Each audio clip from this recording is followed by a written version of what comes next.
চোখটা আমার টুম্বা যদি না বানাইছে, আর এই যে এর যে এটা আছে না, এটা আমি এখনো টুম্বা বানাবো। মানুষের জীবনটা আসলে বিচিত্রময়। সুখ দুঃখ নিয়েই মানুষের জীবন।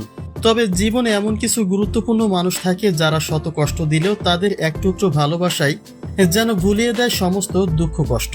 অন্তত ওই মুহূর্তের জন্য ভুলিয়ে দেয় জীবনের সবটুকু আক্ষেপ। আর তেমনই এক বাস্তবতার সাক্ষী হচ্ছেন কিনা নওরিন আফরোজ প্রিয়া। বেশ কিছুদিন ধরে তিনি তার স্বামীকে নিয়ে সোশ্যাল মিডিয়ায় আলোচনার সমালোচনায় রয়েছেন। কখনো লাইভে এসে জীবনের আক্ষেপ ও আফসোসের কথা বলছেন, আবার কখনো স্বামীর প্রতি ভালোবাসার গল্প শোনাচ্ছেন, যা নিয়ে একটা বিতর্কিত অবস্থানে রয়েছেন নওরিন। সম্প্রতি স্বামীর সঙ্গে খুনসুটির একটা ভিডিও চিত্র প্রকাশ করেছেন নওরিন, যেখানে দেখা যায় স্বামী স্ত্রী দুজনেই ভালোবাসার একটা বিশেষ মুহূর্ত কাটাচ্ছেন। কিন্তু এর আগে নওরিন লাইভে এসে নিজের সংসারের খুঁটিনাটি কিছু আফসোসের কথা জানিয়েছিলেন, যেখানে সামিউল তার মনটা না বুঝে শুধু নিজের ইচ্ছেগুলি নওরিনের কাঁধে চাপিয়ে দেওয়ার মতো কথাই প্রকাশ পেয়েছিল।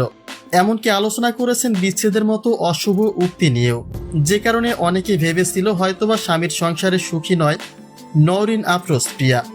কিন্তু সমস্ত আলোচনা সমালোচনাকে বুড়ো আঙ্গুল দেখিয়ে স্বামীর সঙ্গে খুনসুটির ভিডিও প্রকাশ করে জানান দিলেন যে স্বামীকে নিয়ে কিছু আক্ষেপ থাকলেও সব ভালোবাসা ম্লান হয়ে যায় না।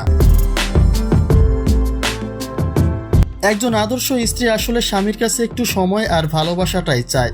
বেশিরভাগ দম্পতির মাঝে কলহ তৈরি হয় স্বামীর ব্যস্ততা নিয়ে। স্ত্রী চায় সময় আর স্বামী তার কর্ম নিয়ে ব্যস্ত থাকে।